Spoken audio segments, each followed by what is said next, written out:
বিষখোরের মতো বিষ খাবে আর কিয়ামতের ময়দানে দাঁড়ায়া যাবে। যারা গলায় দড়ি দিয়েছে হাসরের ময়দানে গলায় দড়ি দেবে আর উঠবে। এইভাবেই তাদের শাস্তি হবে। এজন্য ইচ্ছা করে মরাও যাবে না। দুনিয়ার সামান্য হায়াত পাইয়া কিয়ামতের ময়দান কিছু কিছু মানুষ ধরা খেয়ে যাবে।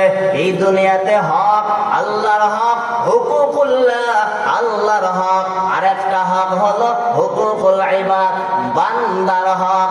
আল্লাহর হক ফরজ 5 ওয়াক্ত নামাজ, বান্দার হক বান্দার থেকে টাকা পয়সা নিয়েছো, কথাবার্তা, তোমার চলাফেরা, এগুলো যদি আঘাত দাও, উমুকের যদি টাকা পয়সা মেরে খাও, গায়ের জোরে যদি জুলুম করে চলো, তাহলে কিয়ামতের দিন তুই শহীদ হয়ে মরলে ক্ষমা হবে না।